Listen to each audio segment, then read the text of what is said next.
কেন? এর আগেও তো অনেক আলোচনা করলেন, তাহলে এগুলো ইম্পর্টেন্ট না?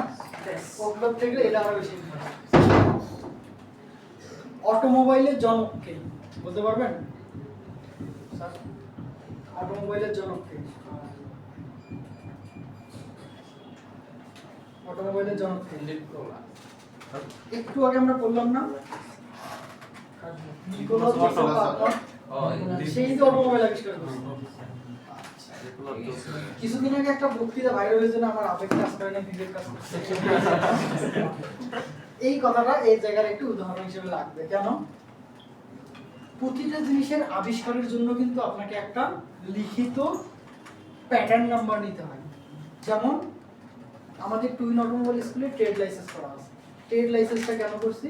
যাতে বাংলাদেশে আর কেউ টুইন অটোমোবাইল স্কুল নামে এই সেম প্রতিষ্ঠান না করতে পারে। সে হয়তো সে অটোমোবাইল ট্রেনিং সেন্টার দেবে কিন্তু অন্য নাম।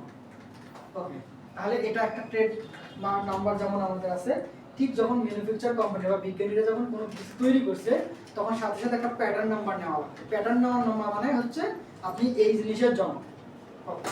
নিকোলাস জোসেফ কার্নর, সে অটোমোবাইল আবিষ্কার করেছে ঠিকই, কিন্তু সে কোনো প্যাটার্ন নাম্বার পায় না। কিন্তু এই ভদ্রলোক আবার সাথে সাথে প্যাটার্ন নাম্বার করে দিয়েছে, যার কারণে আমরা চাইলেও তাকে অটোমোবাইলের জনক আর বলতে পারবো না। আসলে অটোমোবাইলের জনক হচ্ছে। একটু এটাকে আরেকটু বোঝানোর চেষ্টা করি।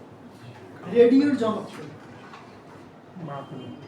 বিজ্ঞানী, ইতালির বিজ্ঞানী মার্কনি। কিন্তু আসলে রেডিওর জনক কে? যদি একটু স্যার জগদীশ চন্দ্র বসু। দেখেন, সে রেডিও আবিষ্কার করেছে কিন্তু তার কোনো প্যাটার্ন নাম্বার ছিল না, যার কারণে এখন ইতিহাসের বইয়ে তার নাম নাই। সেখানে চলে আসছে ইতালির বিজ্ঞানী মার্কনি। ঠিক বিষয়টা এমন হচ্ছে। এখন কথা, এটা কেন ইম্পর্টেন্ট? হচ্ছে অটোমোবাইলের জনক, প্রতিটা জিনিসের জনক কিন্তু খুবই ইম্পর্টেন্ট। এবং এটা যদি একটু বলি, তিনি ছিলেন জার্মানির বিজ্ঞানী। জার্মানির বিজ্ঞানী কার্ল ফ্রেডরিক ব্রেন্স 1885 থেকে 86 সালে গ্যাসোলিন, ওই যে একটু আগে বললাম না অটোসাইকেলের, সেখানে কিন্তু এই কথাটা উল্লেখ ছিল, কার্ল ব্রেন্স। তাহলে কার্ল ব্রেন্স তার তথ্যকে ক্যালকুলেশন করে নিয়ে তার গাড়িতে এই ইঞ্জিন তৈরি করছে। ঠিক এখানে দেখেন, invent the first gasoline, the first true automobile. এবং এই ইঞ্জিনটা অটো তৈরি করলেও গাড়িতে প্রথম লাগাইছে এই ব্যক্তি, যাকে আমরা বলতেছি Karl Friedrich Benz. Okay, Benz patent Motorwagen was the world first car design to be propelled by an internal combustion engine. তার মানে ওই ইঞ্জিন কিন্তু সে প্রথমে গাড়িতে লাগাইছে। আচ্ছা, এটা ছিল 4 স্ট্রোক। এই 4 স্ট্রোক মানে তার কোনো সমস্যা নাই। এবং ইলেকট্রিক ইগনিশন, ইলেকট্রিক ইগনিশন মানে কি বোঝাচ্ছে? স্পার্ক প্লাগে আমরা ইলেকট্রিসিটি দিচ্ছি এবং এখান থেকে আমরা আগুন পাচ্ছি। আচ্ছা, ট্রান্সফরমার নাম তো শুনছেন, রাস্তাঘাটে থাকে। ট্রান্সফরমারের কাজ পিছন থেকে স্যার, ট্রান্সফরমারের কাজ কি? রাস্তাঘাটে যে এত টাকা ইনভেস্ট করে যে একটা বক্স দিয়ে দিছে, এই বক্সের কাজ কি? সেটা ভোল্টেজকে ত্বরান্বিত করা। একটু যদি আরেকটু বুঝিয়ে বলতেন। ত্বরান্বিত বলতে কি বোঝাচ্ছে? বাড়ানো না কমানো? প্রেসার ক্রিয়েট করা, মানে প্রেসারকে সামনের দিকে নিয়ে যাওয়া। আর কেউ? ট্রান্সফরমারের কাজ কি?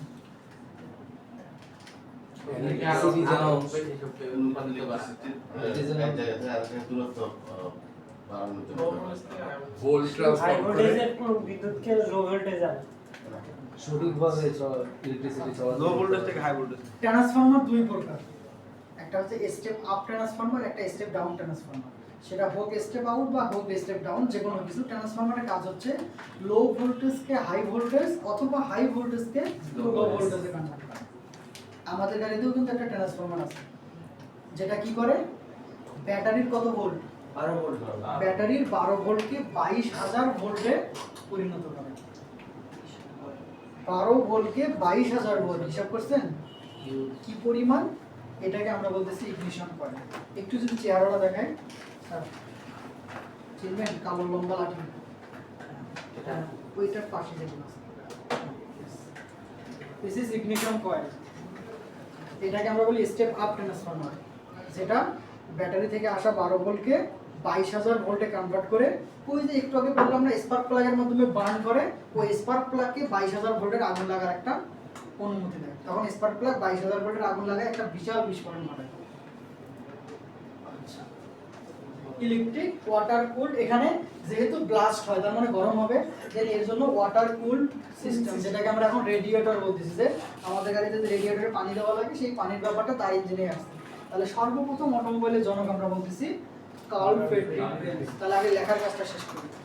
লেখেন, জার্মানির বিজ্ঞানী কার্ল ফ্রেডরিক বেঞ্জ, জার্মানির বিজ্ঞানী কার্ল ফ্রেডরিক বেঞ্জ 1885 থেকে 86 সালে সর্বপ্রথম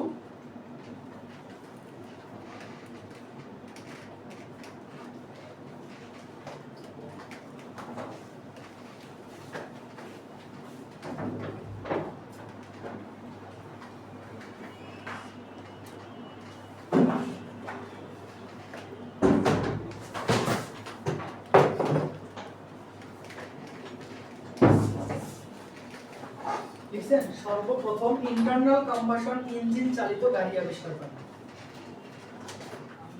জার্মানির বিজ্ঞানী কার্ল ফ্রেডরিক বেঞ্জ 1885 থেকে 86 সালে সর্বপ্রথম ইন্টারনাল কম্বাসন ইঞ্জিনের গাড়ি তৈরি করেন।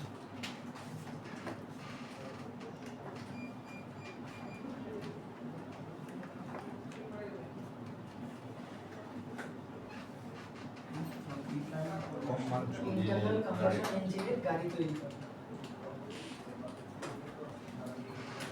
কিছু কিছু ওয়ার্ড কিন্তু আমরা একদম পরিচিত এখন, এই engine, internal combustion engine, stroke, valve, piston, cylinder.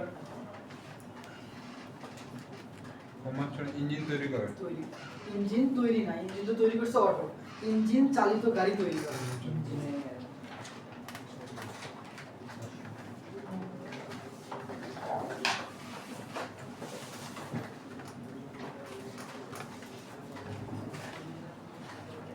Clear? যদি ক্লিয়ার হয়, একটু লেখার পিছনে আমি এটা একটু বলি ডিটেইলসে, তাহলে তাকেই তো মোটামুটি অটোমোবাইলের জনক করবো। এবং তার প্যাটার্ন নাম্বার হচ্ছে 37,435, তার মানে 85 সাল 1800। এর আগেও প্রায় 37,434টা আবিষ্কার অলরেডি হয়ে গেছে। তাহলে বোঝেন আগেকার মানুষ কি পরিমাণ ট্যালেন্টেড ছিল, এখনো ট্যালেন্টেড। কিন্তু 2022 সালের একটা কি বলে জরিপ না, মানে ইয়া করে না, বিভিন্ন বক্তৃতা দেয় না, স্পিচ। আচ্ছা, এই স্পিচে